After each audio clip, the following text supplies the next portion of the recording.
Je suis sûr que le manga dont je vais te parler, personne ne te l'a présenté sur YouTube. Donc là, je vais te donner une exclusivité à échelle mondiale, galactique. Même les extraterrestres sont devant leur ordinateur ou leur tablette ou leur téléphone en train d'attendre comme des malades l'annonce que je vais te faire. Thanos, l'homme vert, Merlin l'enchanteur, le Christ cosmique, c'est un seul et même personnage, donc c'est moi. Que ce soit les extraterrestres qui sont là, hein, ils sont présents physiquement ici. Bon après j'avoue c'est peut-être pas le manga de l'année, hein, c'est sûr même. Mais il mérite quand même que j'en parle. Générique.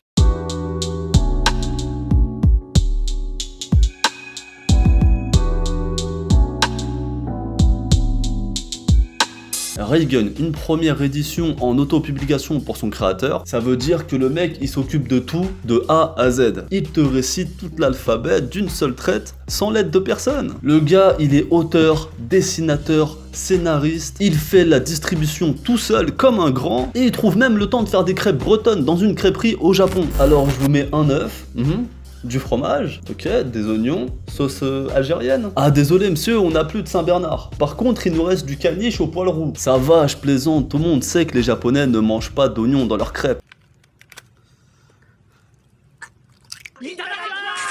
Nous allons suivre l'histoire de Ness McGear, propriétaire d'une boîte de nuit. Mario est locataire, Luigi est propriétaire, je suis propriétaire, Luigi est propriétaire. Oh mon dieu! Et il va se retrouver face à une situation très délicate, c'est-à-dire un meurtre au sein de son parking.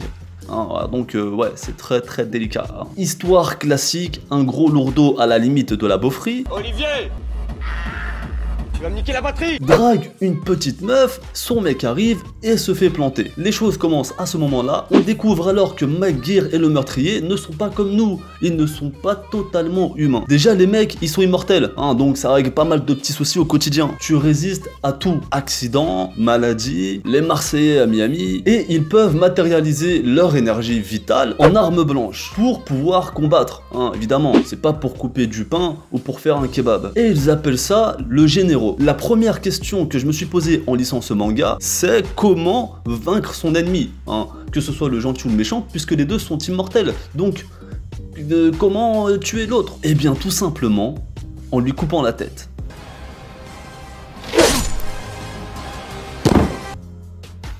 Alors attention, aucun rapport avec Daesh les mecs, hein. J'ai pas envie qu'on me colle une fiche S sur le dos. Non merci, j'ai pas besoin de ça. C'est plus qu'un gros clin d'œil à la série Highlander des années 90. Le mec, il m'a dit clairement qu'il s'en est inspiré. Et justement, les références aux années 90 sont très présentes dans ce manga.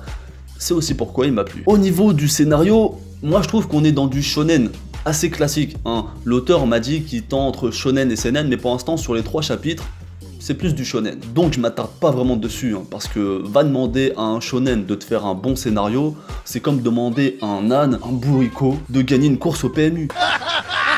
Côté dessin, le découpage des cases est plutôt correct. Je veux dire par là que lorsque tu lis le manga, t'es pas perdu avec des cases au hasard. Non, tu t'y retrouves assez facilement. Alors attention, hein, je parle encore d'un jeune mangaka français. Hein, c'est pas Akira Toriyama le mec. Donc il y a des bonnes choses et des mauvaises choses.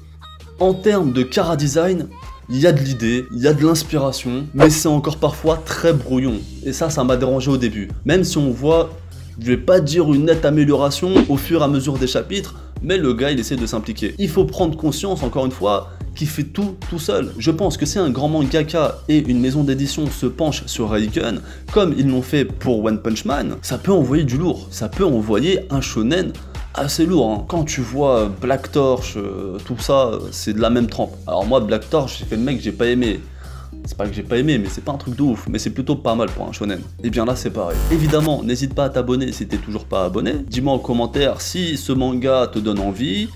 Évidemment, tout est dans la description si t'as envie d'aller voir. N'hésite pas à mettre un petit pouce bleu. Et évidemment, partage.